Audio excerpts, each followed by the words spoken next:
Don, do you know what the prearranged signal is? I don't know what you're talking about. Claire, do you know what the signal is? Signal for what?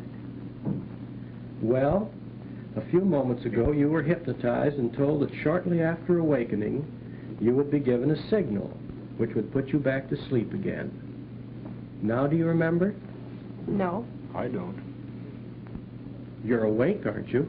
Yes. I think so.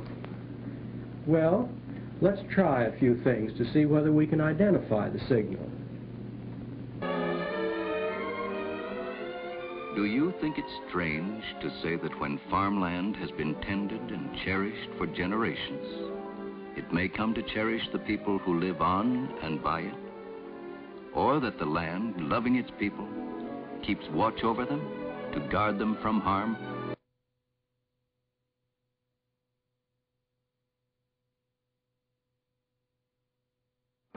The Rug Boys watch as hog carcasses are broken down into primal cuts.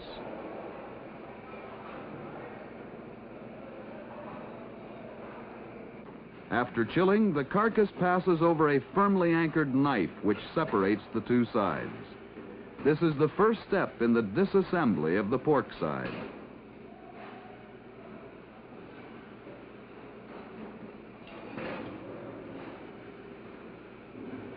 This large saw wheel then cuts the shoulder from the side.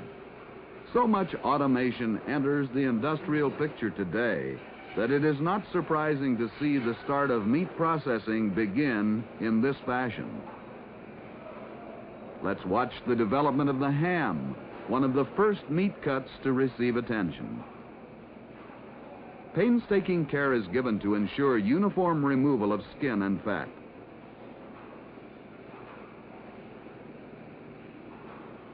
A close inspection of the ham follows.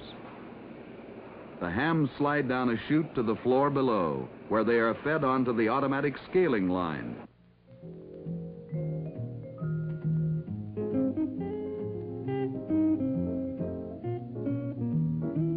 Each bin holds a given weight ham. The pans are individual scales that automatically drop the weighed ham into the correct bin. Skillfully removing the bone of hams before processing the famous Hormel Cure 81 ham, canned ham, cooked ham, or ingredient meat for Spam. Very choice hams are saved for the production of the Cure 81s.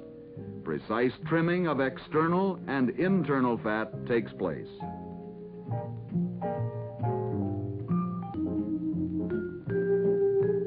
The shoulders supply the skins used in the production of gelatin.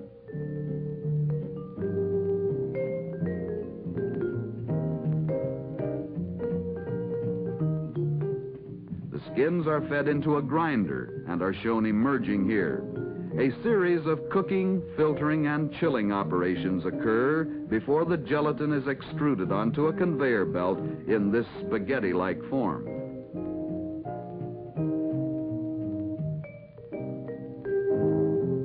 A moving arm now spreads the gelatin evenly on another belt conveyor. This mattress of gelatin will travel through two dryers.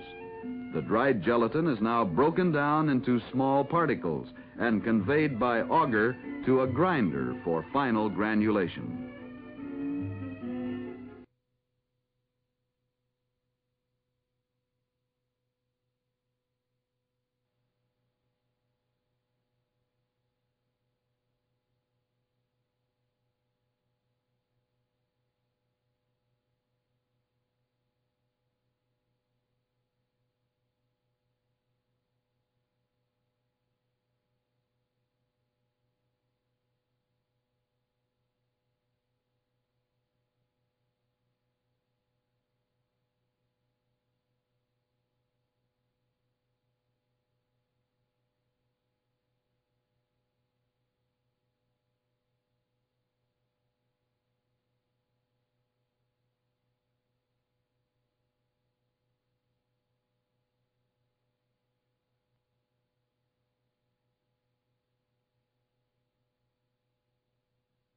Here are scenes reminding us again that the place to learn about the interests of a people is where they gather in large and revealing numbers. For anyone curious about our national enthusiasms, our pleasures, and our relaxations, the obvious and wise procedure is to go where they are spontaneously displayed. To walk with the jostling throngs, to follow the crowd to some stadium, for example, where collegiate gladiators battle amid modern football pageantry, or to a ballpark filled with ardent admirers of our national pastime, or to the scene of exciting water sports like this regatta along Maryland's historic shore, where the breeze is blowing keen and fresh and the skippers have met to match their wits and their skill. UE locals in Philadelphia and Camden organized a protest parade, an orderly parade, headed by their country's flag, in the hands of a veteran of the German campaign, to the tune of the Star-Spangled Banner, while everyone stood at attention.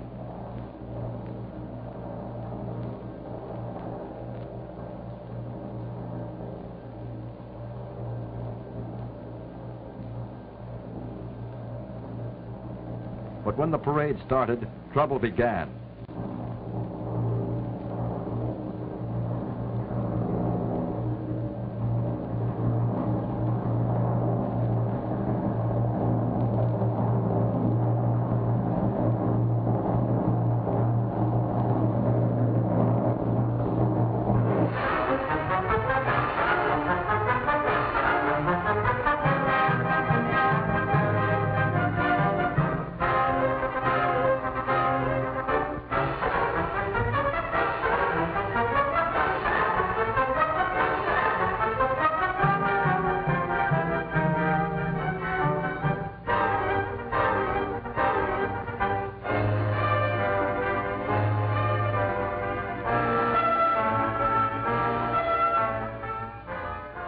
The flag was torn from the hands of the veteran. The veteran was beaten.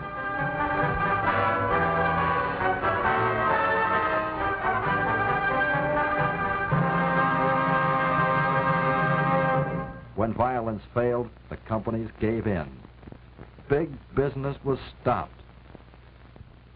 The strikes were won and the contracts were safe in the hands of Secretary-Treasurer Julius Emspach. Yes, big business was stopped.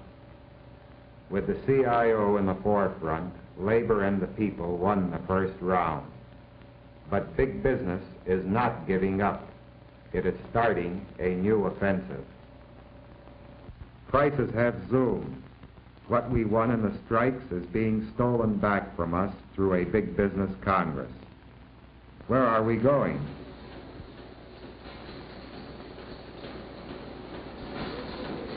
Well, you know what a company town looks like.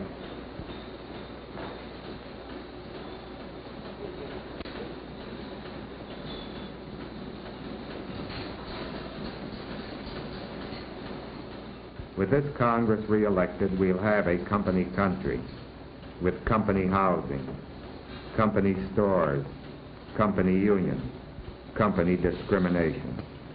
We'll have unemployment at home, and ultimately, war abroad. We know that mass evacuation can never be permitted if only for one reason, an all-important one. The fact that every able-bodied person is needed in the city before as well as after an attack. Putting out fires, for example, will require help from everyone. We must realize that in modern warfare, city dwellers find themselves right in the front lines. After an attack, our first responsibility will be to keep our heads and get back to our jobs. For each of us has a job to do. And no matter what happens, the people of a city must be fed, clothed, supplied with electricity and heat. The city must be kept alive, and it will take everything the city has to do it. You know, Fred, actually staying in the city to help after the atomic attack is not nearly as dangerous as a lot of people think. The danger of, well, lingering radiation is not really very serious. After an atomic airburst, the danger of radiation and falling debris is over within a minute and a half. Over and above that, we know from the experience of London, Berlin, and other European cities that people didn't even want to leave their city. Most of those who did leave soon began trickling back into town. Of course, a few people should be evacuated. Small children, the aged, the infirm, so on. These people should be moved voluntarily by their families, not during an attack, of course. But the able-bodied person must stay and help. Modern warfare has no respect at all for civilians. Like it or not, each of us has his share of fighting to do, his share of danger to face. Running away from that duty would be desertion, pure and simple. In the Army, it would mean court-martial. As a civilian, it would not only be treasonable, but it would mean having to live with the knowledge that in deserting your responsibility, you failed yourself, your family, your friends, your city.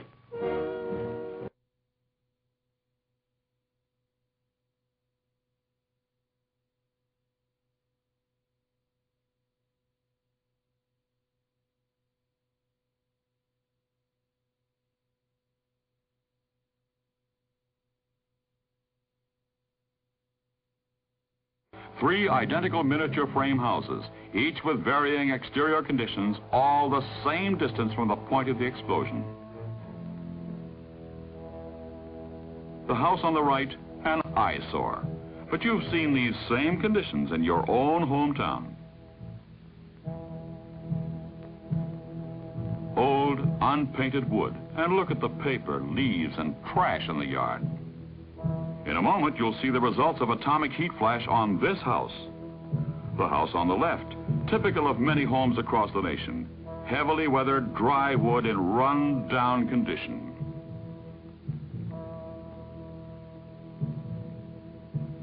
This house is the product of years of neglect. It has not been painted regularly. It's dry and rotten. A tinderbox ready to turn into a blazing torch.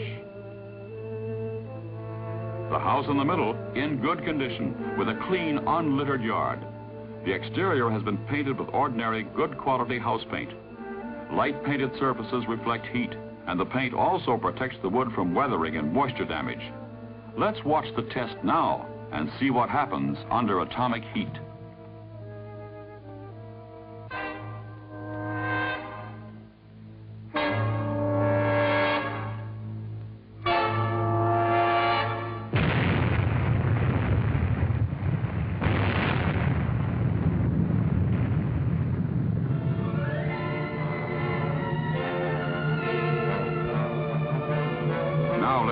And see it again in stop motion. The light flash, the heat wave, and clouds of dust.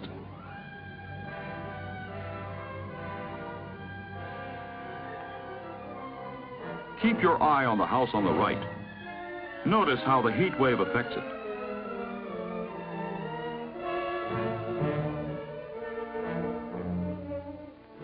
There's the fire starting in the trash surrounding the house. Now it spreads to the house itself.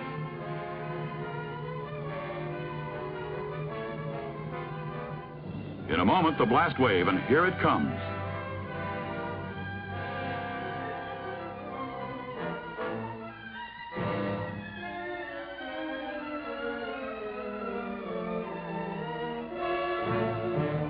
The house on the right is the first to ignite. The trash serves as kindling for the dry, weathered wood.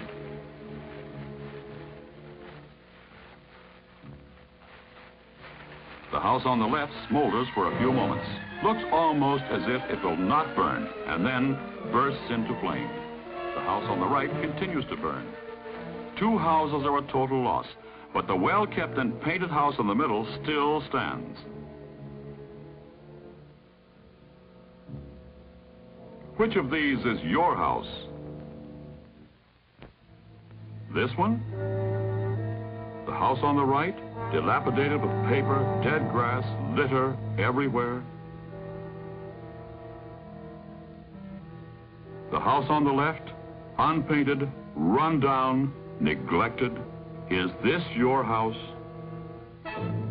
The house in the middle, cleaned up, painted up and fixed up, exposed to the same searing atomic heat wave, did not catch fire.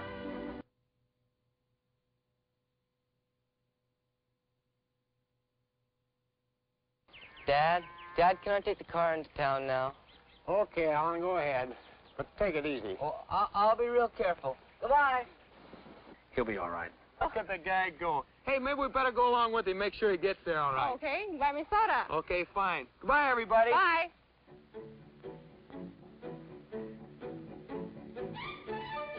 So, there went Alan with his new driver's license, and Frank and Betty right behind, on as nice a summer day as you could wish for.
Why don't they look, Ralph?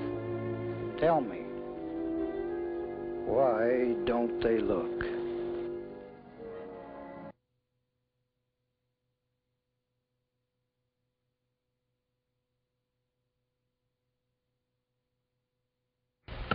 Over at the Fox dugout nearby, morning tasks are likewise underway. Mr. Fox is hewing newly felled fir. That's something that has to be done in carving a home out of a wilderness.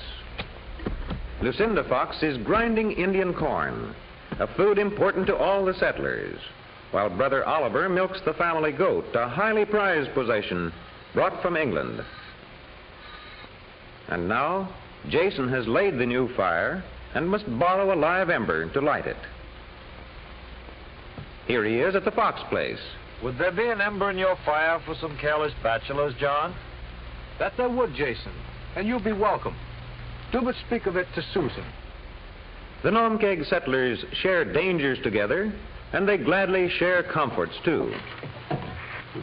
How seems Master Robert today, Mistress Fox? I fear me there is little change. The fever has not left him these many days. One day, when you're well again, laddie, you can hunt deer with Jason. The fireplace doesn't always give adequate heat, especially when there is sickness in the house. Sickness that may be very serious. In the gardens of the settlement, medicinal herbs are grown, some of local origin and others transplanted from England. Mistress Lane, who is skilled in their preparation and use, supervises a selection to be used in a special broth. Later, she carries her preparation to a case of serious illness in the home of Harold Perry. Here is a draught of herbs, fresh brewed for Mistress Perry. 'Tis most timely and welcome, for the pain is still sharp. Yes, there is still sickness, and there is still the helpfulness of neighbor toward neighbor. There has to be in a new land where the settlers face the uncertainties of a new way of life. Mistress Perry knows that building a better world requires courage and faith. And these men writing back to England, they know that too. We are sorry to send back the ship without better lading, but there be much sickness among us, and many of our number lack strength to survive the winter's cold. Yet, for the most, we remain of good heart and make what haste we can to build our plantation. Among our number there be those of divers motives, some mainly prizing liberty of conscience, and some chiefly seeking worldly gain. Yet we form one body politic, joined by common consent.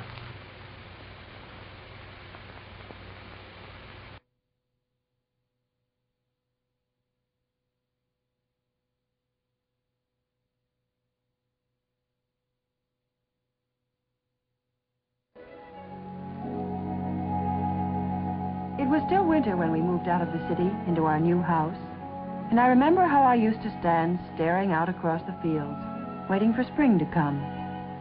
Jim used to tease me. He'd say, "If it arrives while I'm at the office, be sure and phone me, darling." But actually, he was just as impatient for winter to end as I was, because now, as soon as the snow melted, for the very first time, we were going to have a garden of our own. And what a garden! I could see it already in my mind's eye. Spirea? Cool white lilies? Tall tulips nodding in the sun.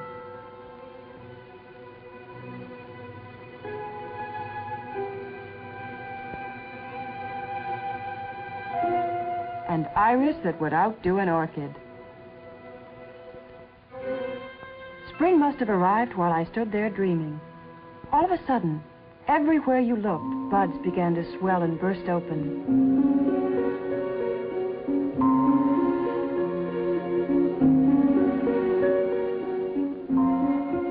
Leaves unfolded and lay on their backs, looking up at the sky.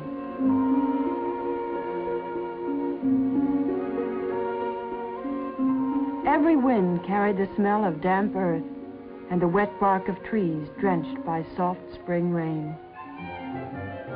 Now came the moment we'd waited for so long. Out we went, gay as larks, wearing what the well-dressed gardener should wear, and trying not to look self-conscious in our new roles. Ah, what bright new tools, and what bright shining hopes we had.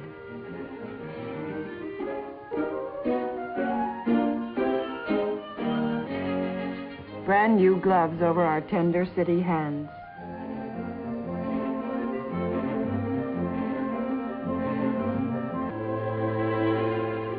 The first trowelful of earth was like a ceremony, a solemn dedication. This was our earth, our very own, more wonderful than any other soil. Miraculous in the hand, our land.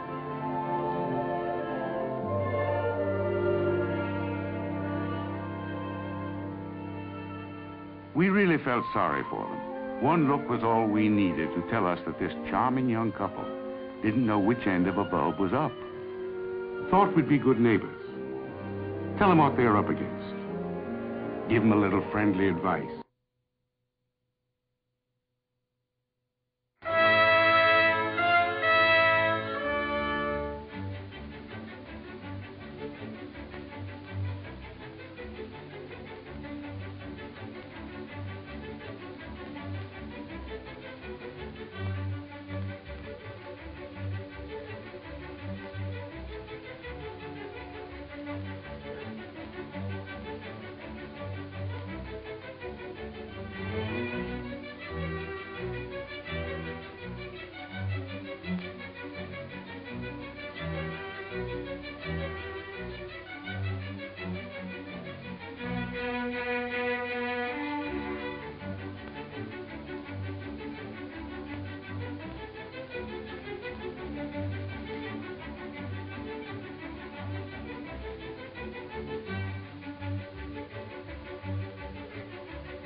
Now came the really big moment. Miss Pajunas was going to give us a speed demonstration on the IBM electric typewriter. But first came some warm-up typing at various speeds. She started slowly at 40 words a minute. Picked up speed fast. Now 80 words a minute. In less time than it takes to tell, she was typing at 100 words a minute. 125 words a minute. Faster and faster.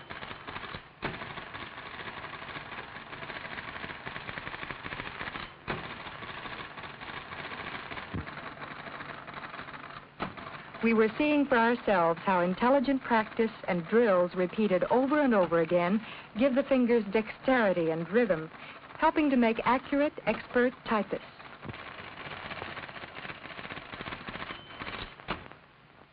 The champion was now ready for her speed test.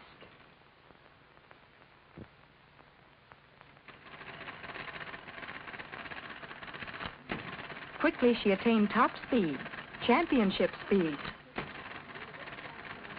As we saw how skillful typists could become on IBM electric typewriters, we knew why Stella Pajunas was the unchallenged world champion.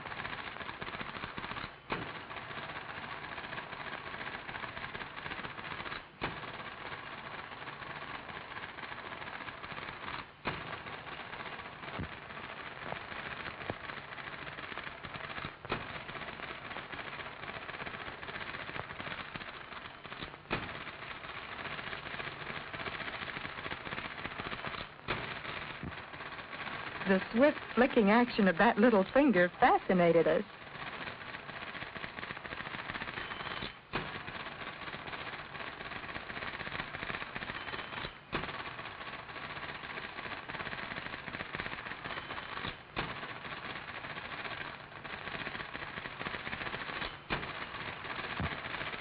As we watched Stella Pajunas in open-mouthed amazement, we realized that here before our eyes were matched the utmost in human capability and the tops in typewriter efficiency.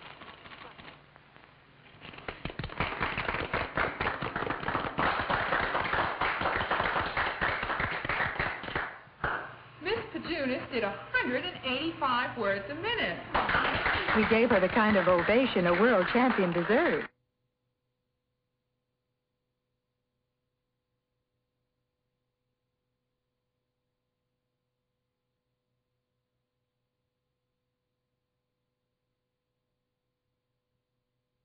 Well, let's try a few things to see whether we can identify the signal.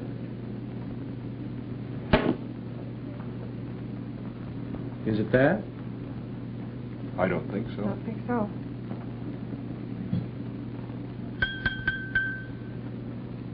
No. How do you feel about that? No. Well, watch this. No, it's not that.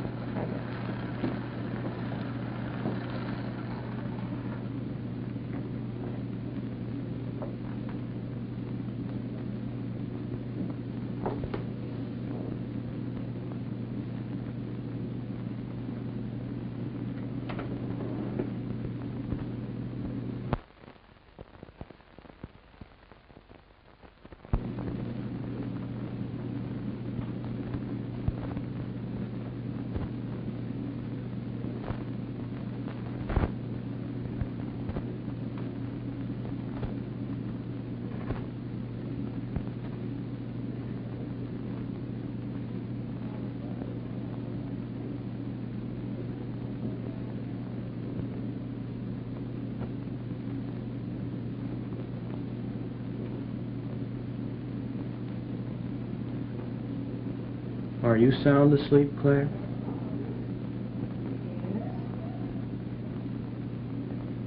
Don, are you sound asleep? Yes. Now I'm going to tell you something that happened to you when you were 6 years old.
Ma, see them campers over there?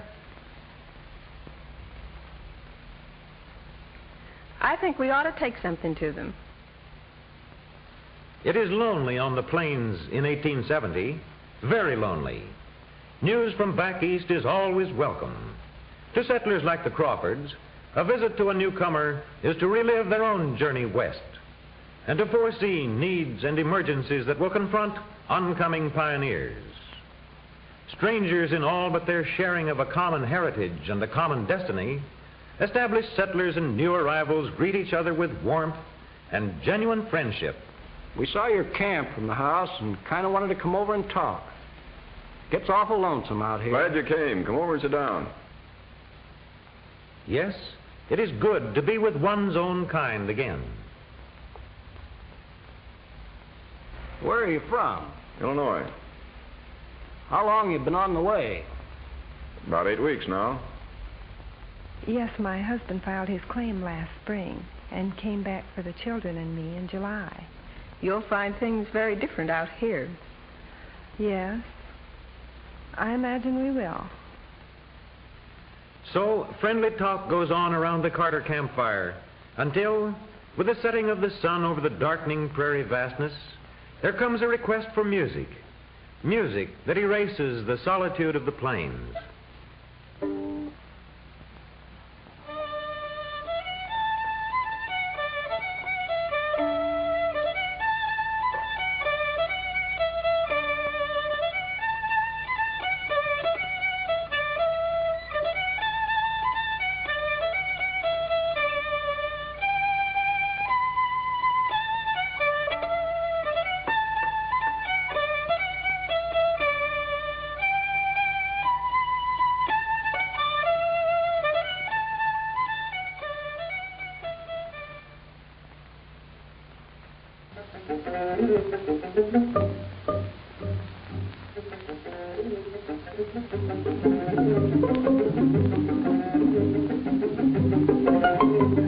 Paul, come back. Don't ride so fast, dear. You might fall. Paul, come here.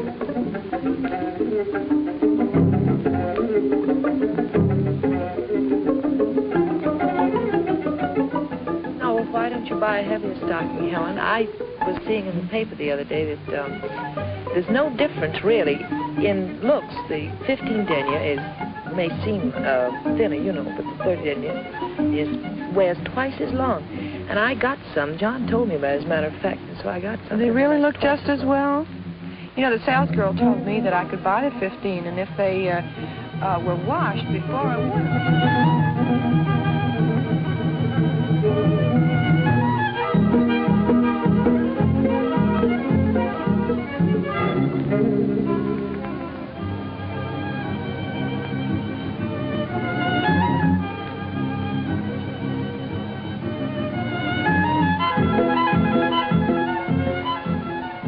What do you do with a child like that?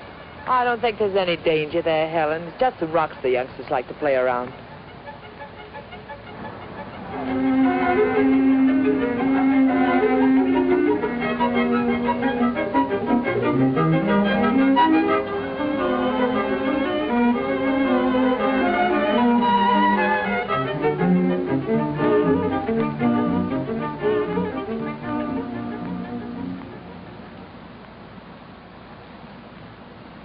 Hey, Paul! Come on! Up through the cave! Come on!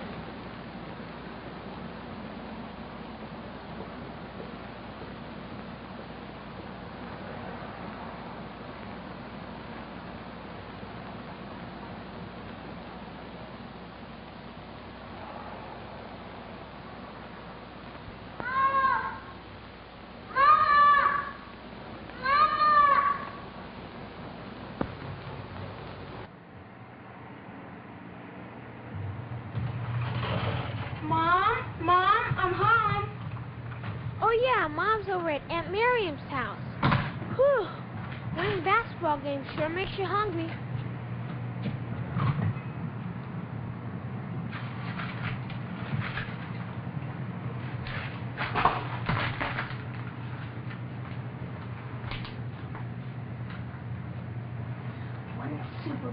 coming up.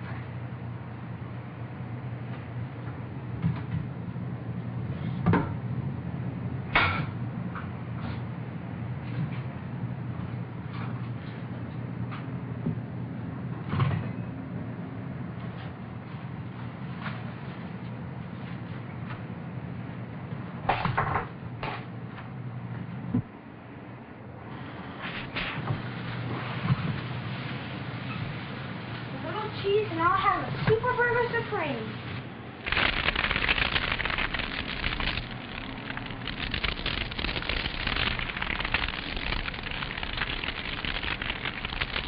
Fire! Fire! Fire! Help! Fire!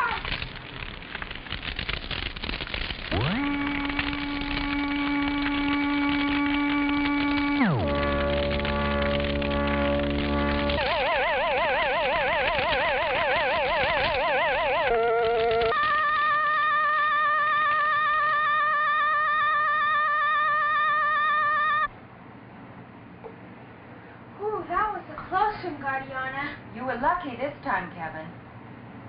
Now, fire safety is one area where being alert really pays off. And you made that flame way too high, and you left the paper on the stove. If you were aware of that danger, you could have avoided it. You know, something as simple as a can of baking soda spread on that fire would have given you precious moments to think. You're right, safety woman. Do you know the danger dodger salute, Kevin?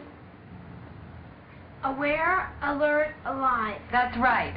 And besides fire prevention, you can practice safety in other ways. Right now, Tommy is taking the door off his old refrigerator. This is a lot of work, but it sure is worth it. Don't want any little kid getting stuck inside and suffocating. Wait till Dad gets home from work and sees the good job I've done. Better put Dad's tools away.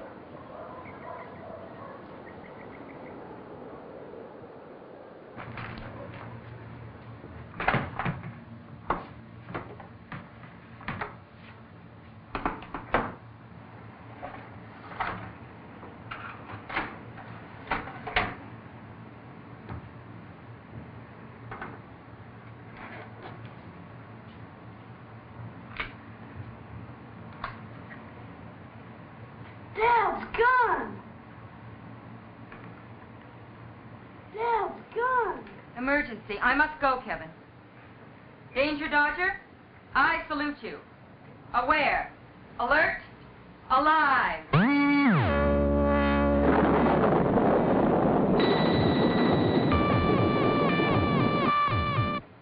Guardiana, the gun wasn't loaded. Tommy, the one thing everyone needs to know about guns is this. Every gun is a loaded gun.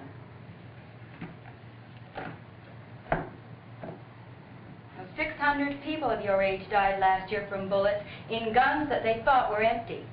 For that reason, guns are never to be played with, not ever. All guns should be safely locked away. I'm sorry, Guardiana. I know, Tommy. But if we're not alert to dangerous things like a gun, how are we going to avoid the more innocent-looking things around our homes that can harm us almost as much?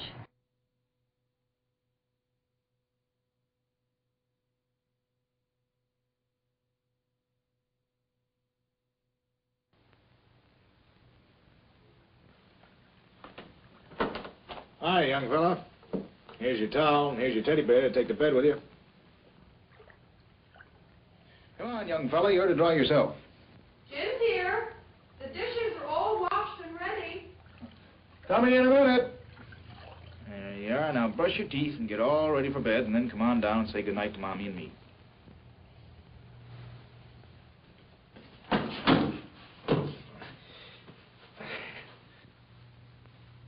That infernal turtle.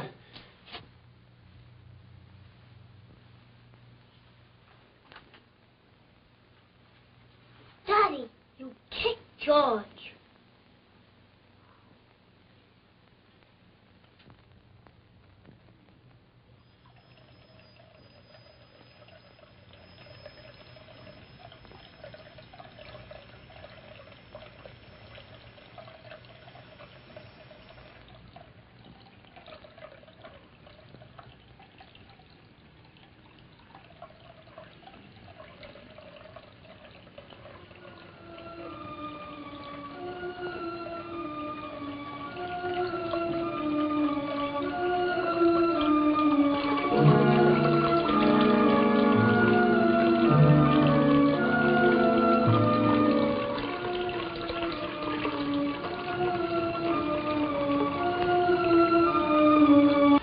When one human being takes the life of another, either intentionally or through inexcusable carelessness, in such crimes as murder or manslaughter while driving under the influence of liquor or dope, the homicide squad undertakes the solution of the crime and the arrest of the criminals.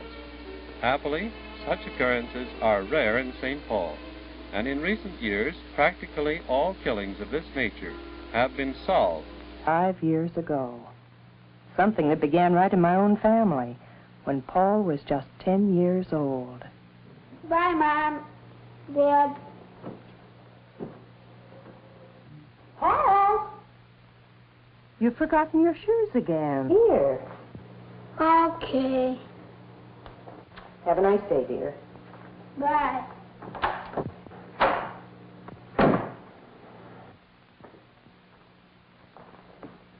I don't know what's wrong with that boy. Now, don't start worrying about Paul. He's coming along fine. No, he isn't. He doesn't seem to take an interest in things. What things? Well, do you know, last night he asked me again to give him an excuse from gym class at school. Did you? Well, no, I didn't. The doctor told me last week there's nothing wrong with him. Of course there isn't. You should see the arm he's got. I was watching him Saturday morning, pegging stones at a tin can. Yes, but by himself. That's no way for a growing boy. He needs... Well, I don't know. Something's missing. Oh, forget it, Helen. Paul's still a child. He'll come along all right. He's got all the time in the world. I felt in my heart that my husband was wrong. Paul didn't have all the time in the world. He was growing so fast, and yet he seemed to be turning into himself for satisfactions he should have been getting with others.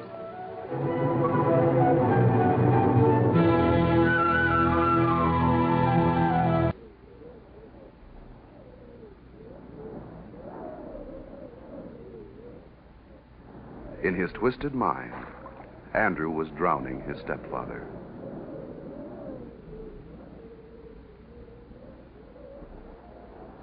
Unto Almighty God, we commend the soul of our sister departed, and we commit her body to the ground, earth to earth, ashes to ashes, dust to dust.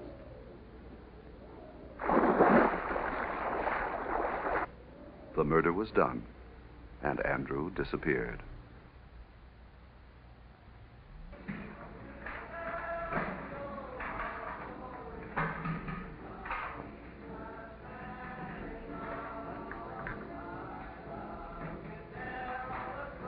Hello, son.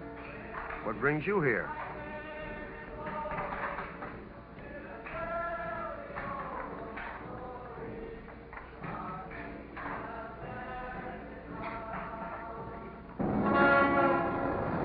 Andrew was on the run, running away from the murder he had committed in his mind.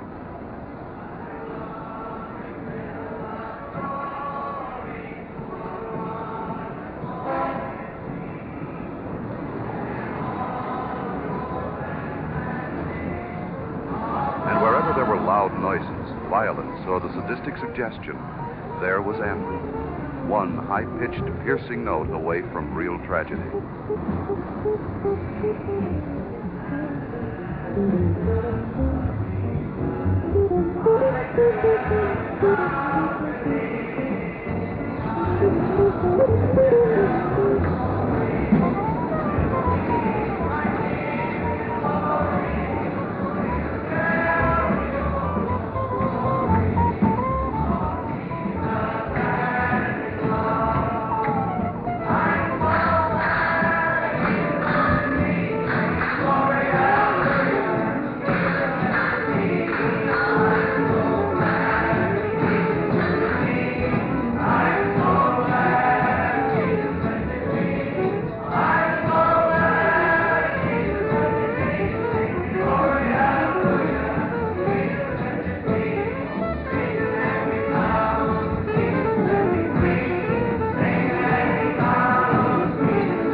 Hey, get a load of him, will you? Why, the kid's sound asleep. Hey there!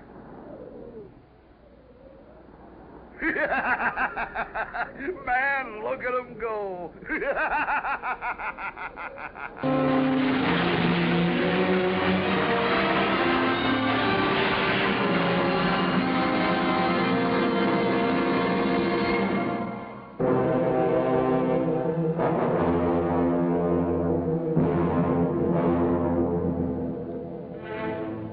Strategically placed cameras covered everything that happened during impact. We were especially interested in what happened to children with and without belts because this subject had not been explored. But even though they were only dolls, and even though these were scientific experiments, we couldn't avoid a feeling of tension and a sense of impending tragedy. For several months, the collision experiments continued at different speeds, at different points of impact, sometimes with the passengers belted, sometimes unbelted.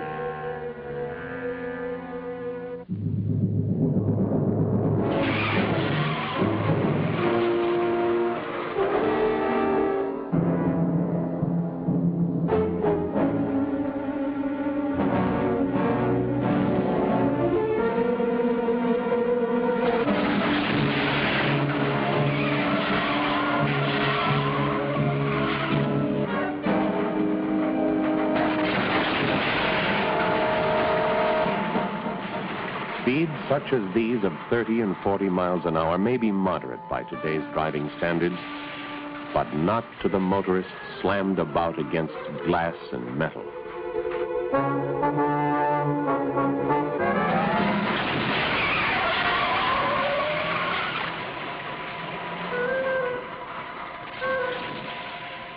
Children should never be allowed to stand on the seat of a car. Sitting tends to restrict body movement generated by the forces of impact to the rear seat.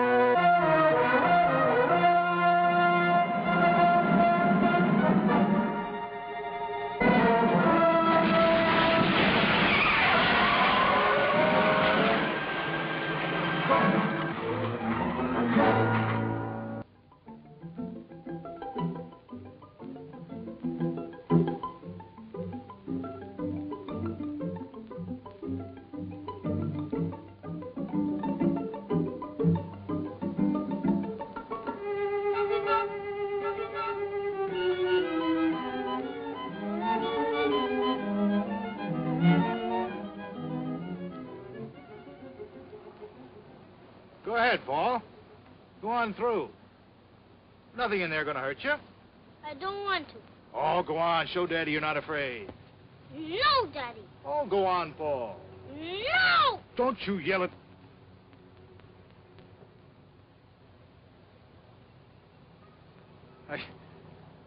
I guess you can get pretty mad sometimes.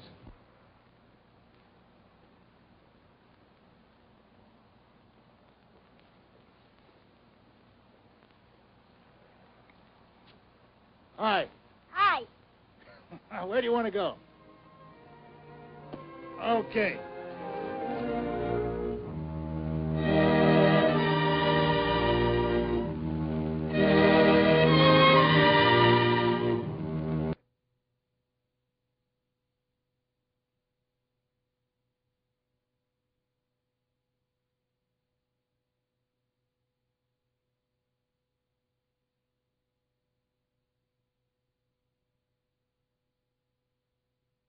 This worry continues to bother you, and it exhibits itself in devious ways in your adult life today.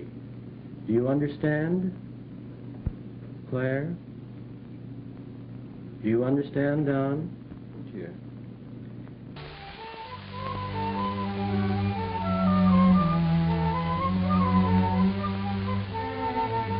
It is early morning of the first Tuesday in November. This is an American city. A city that is not very large, not very rich, not very old. It is situated in the western part of the United States, in California. Its name is Riverton.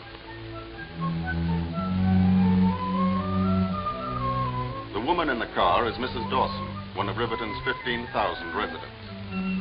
She is principal of public school number 2. But today there will be no classes held here. For this is election day.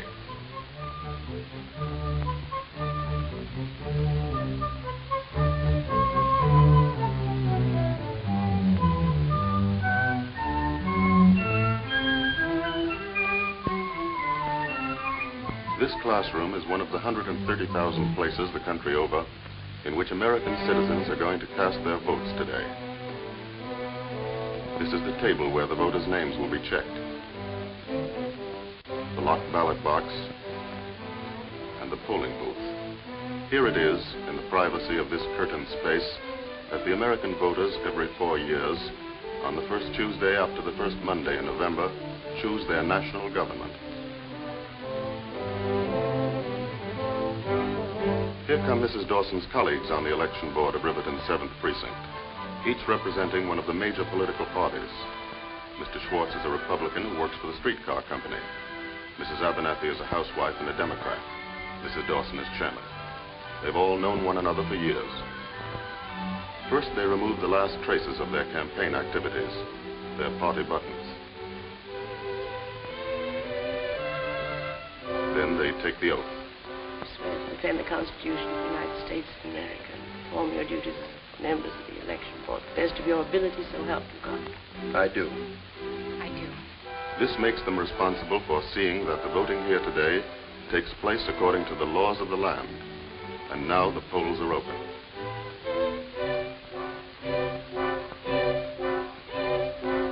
Here comes the first voter. No wonder he's first. He's been up since 4 o'clock delivering milk. Oh, Bill. Good morning, everybody. How fine. You're the very first one. Right on the dot. Always like to vote early. Gives the Republicans a temporary lead. Here's your ballot, Bill. Thanks. Right in there.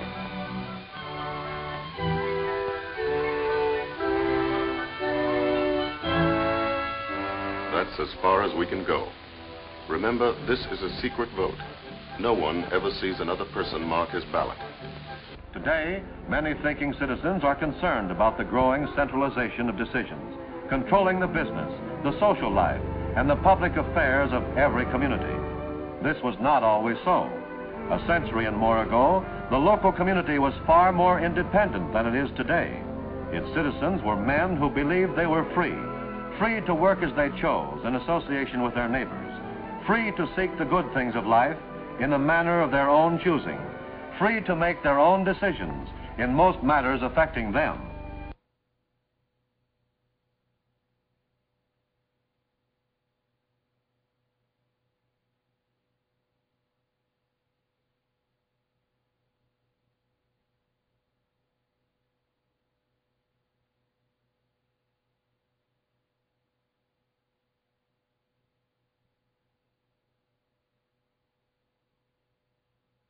We drove over to New Salem in Illinois, where Abraham Lincoln lived as a young man.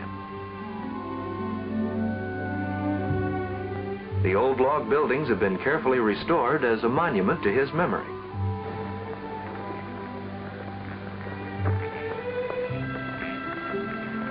I don't know about you, but a place like this makes me feel a shadow of history. Yeah, I get a whale of a kick out of places like this. You bet. A mighty big chunk of history got started right here. From rail splitter to president. But life must have been pretty rough in those days. How'd you like to travel around behind a pair of oxen? We swung west to the Mississippi and turned north. We were looking at some barges and a river tug when Dad summed it up. Once upon a time, these rivers were our only highways. Today, we have highways all over the country. We drive our own cars. We get on a train, a plane, go from one end of the country to another. And nobody says we can't. The days pass, and steadily the carters press on westward.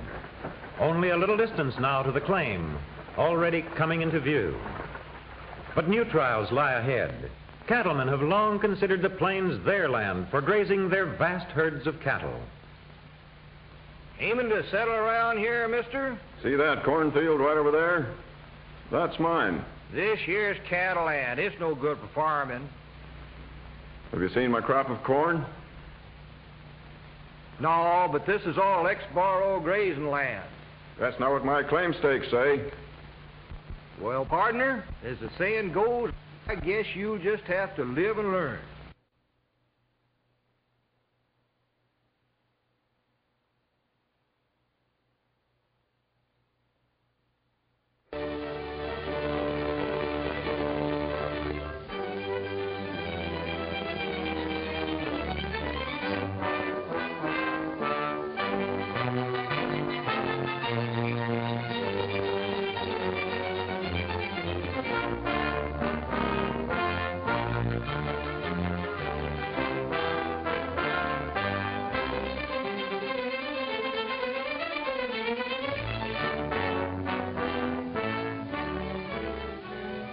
Well, the job's about done, boys. There's the last pole.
Long distance. Long distance. Long distance. Millions of times every day in America, a voice on a wire briefly and simply identifies itself in two words: long distance.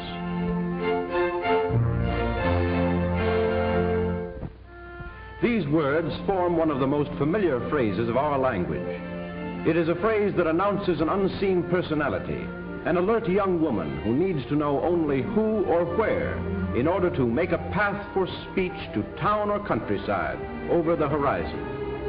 It suggests naturally a watchful feminine presence at a switchboard and the supplementary agency that in a few seconds can select from countless routes the one that best can take this speech to faraway places.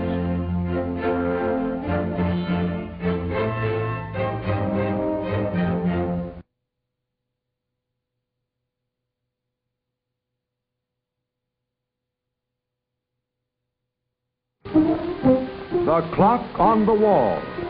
On the 7th day of December 1941, it struck the 11th hour. Every hour after that has been, will be, 0 hour. 48 United States of a free and sovereign America are at war. Every American has his job to do, and the will to do it, and the tools to do it with. Pray God he also has the time. Time, the most vital natural resource of a country at war. Every tick of the clock is time won or lost. Every 60-minute sweep, every 12-hour tour of those relentless hands is turning out carload lots of time for us to use ourselves or to give away to the enemy.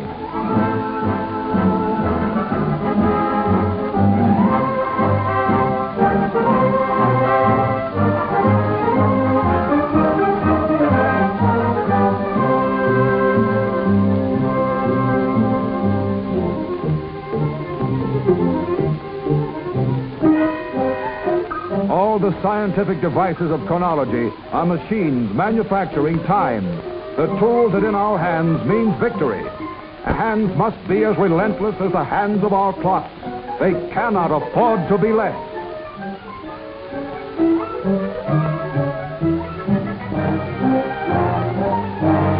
sunrise over Republic Steel. High noon at Willow Run. Sunfall on the Electric Boat Company. Midnight at the Brooklyn Navy Yard. Dawn to dusk and back to dawn again. 3 8-hour shifts, one day. So much can be done in a day if Americans will keep their sleeves rolled up. Now all that is over, the heat and excitement. The votes are cast, and Americans have agreed to accept the will of the majority, whatever it may be.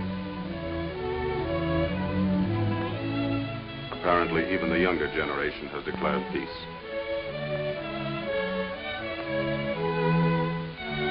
Now the election board begins its last duty, the counting of the votes. The figures are checked and double-checked.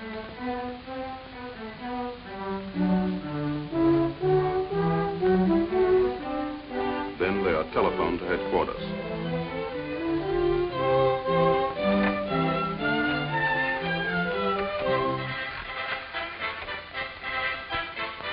Hello? This is Mrs. Dawson, 7th Precinct. Ready to report. From coast to coast, precinct by precinct, city by city, state by state, the results are recorded.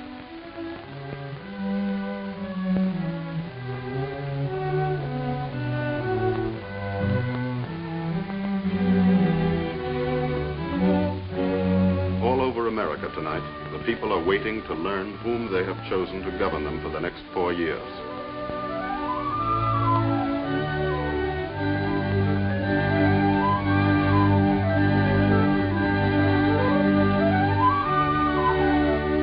Towards midnight, the final results are announced.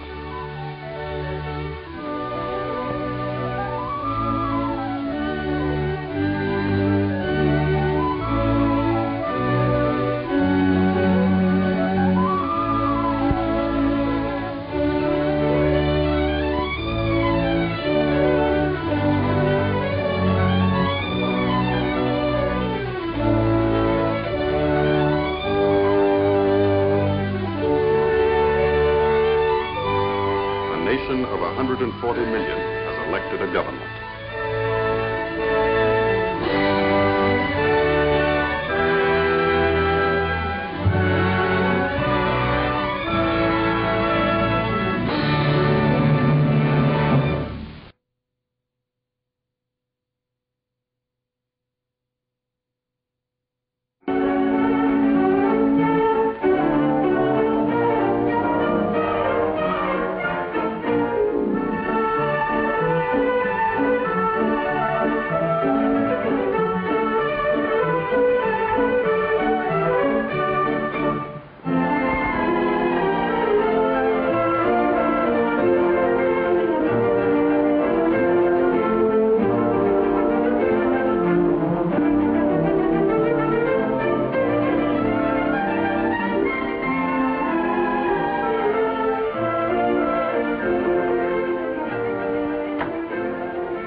Did you ever see such a day, Ken?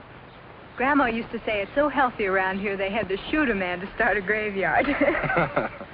They say Johnny Appleseed went by this way. Winnie, you've opened up a whole new world for me. Oh, Ken, the ring. You squeezed so hard. Isn't it rich looking and unusual?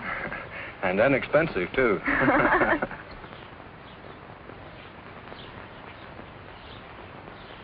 Ken, I can hardly wait until September to get away.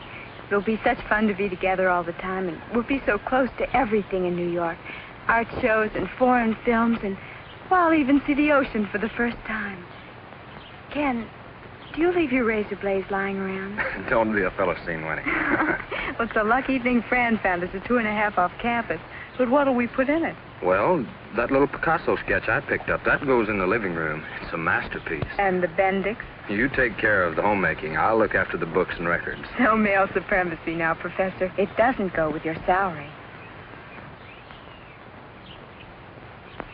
Ken, do you like babies? Sure. Your own? I hadn't thought of it. Are you insured, Ken? No. Why? Well, we know so awfully little about one another, don't we?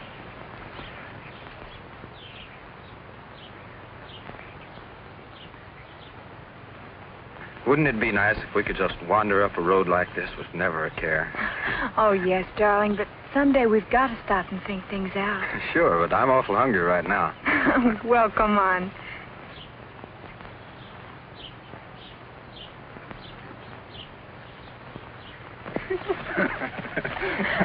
A man chases a woman until she catches him. Oh, Ken, isn't this heaven? Ken, let's not think too far ahead yet. Let's just fill every second with minutes. Nothing's changed, has it, Ken? Of course not, Angel. I'm still a mystery to you. As mysterious as life itself. I wanted to stay this way forever and ever.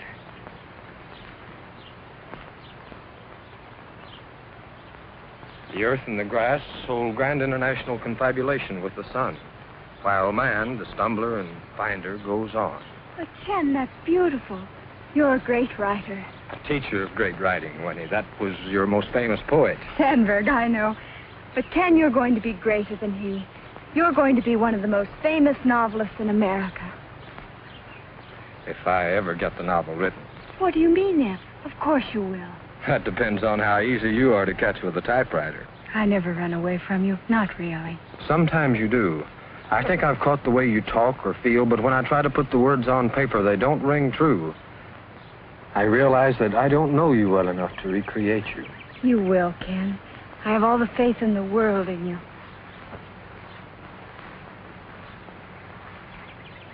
Winnie, do you always have to pick things?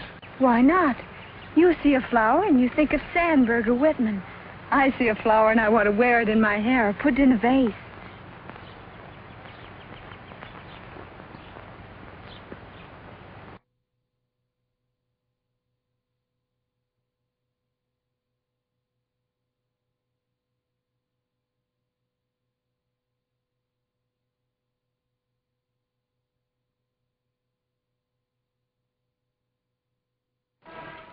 These busy families make the shopping centers look young and colorful.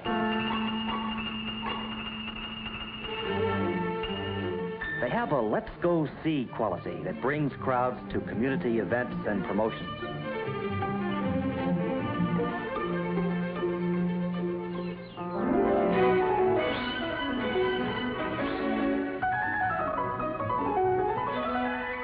For the children, whom the young adults have always at hand, there's plenty to do and see.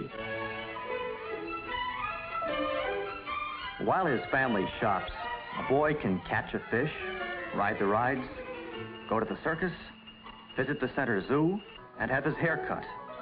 And if that doesn't tire him out, his mother can put him in the center's nursery school, where he can get paint on his shirt, see his friends, and wear himself out on the bars.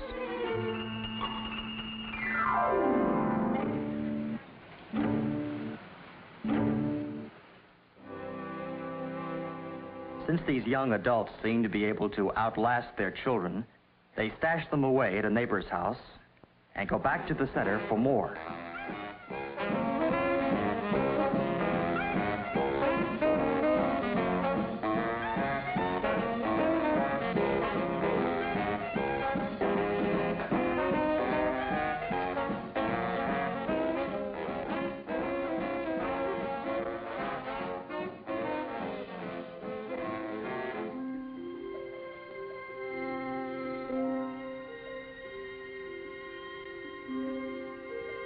This is the life young adults lead.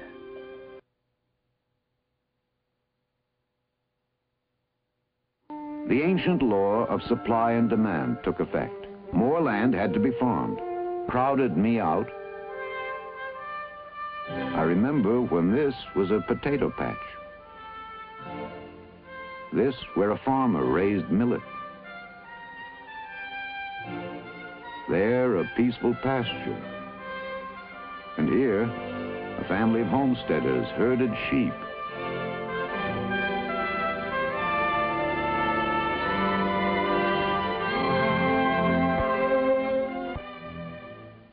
He sees himself in the hubcap.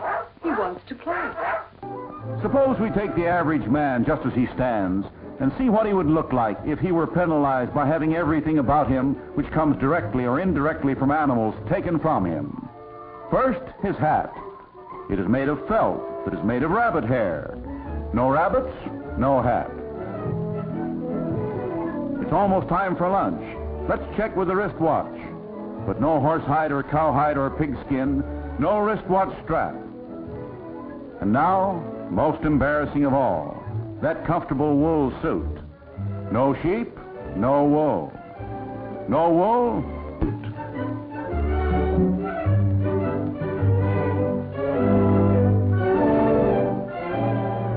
and if he seeks to run away, he'll have to go barefooted, for animal leather enables him to have shoes.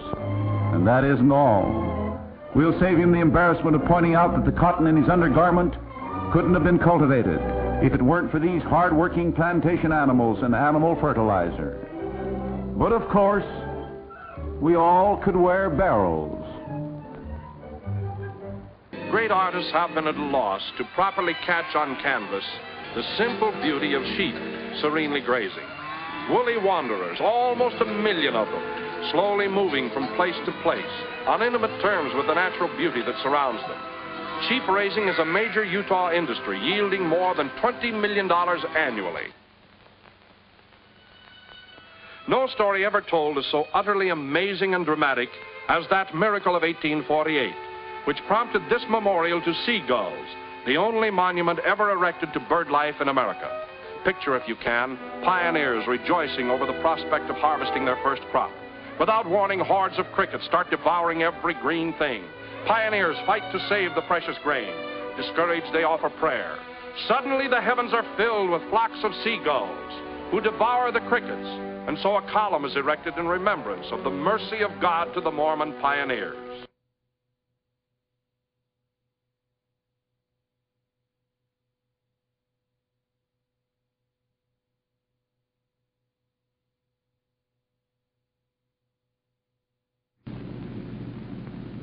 Closed in, not being able to move. Yes, that's right. Now, as these impressions came to consciousness, you could recognize them and feel right about them, couldn't you? That's right. When I realized them, I knew they were right. When you said gum, I knew it was gum. I did too. I knew that was it. And you feel now that all the tension is gone. I feel just like I always did. Yes. And you feel that the conflict is resolved. Definitely. And that you're a normal individual again. All right.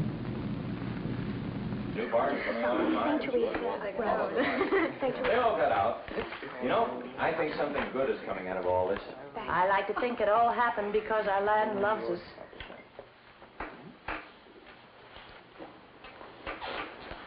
I've often thought that on our farm I could feel the love flowing out from the land. To Jim and me and to our children. I think it's the same on all the farms around us. Makes us feel warm and safe and protected.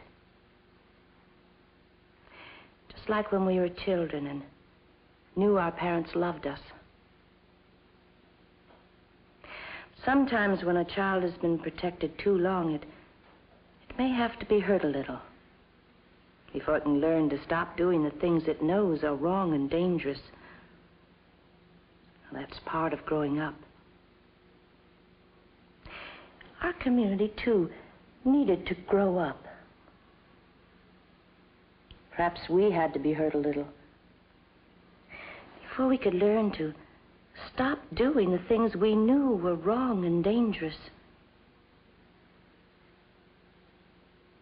Our land is very old,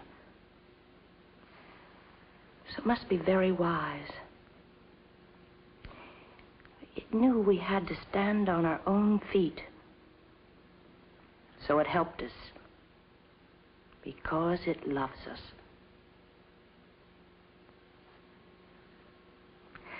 That's the way I like to think it is.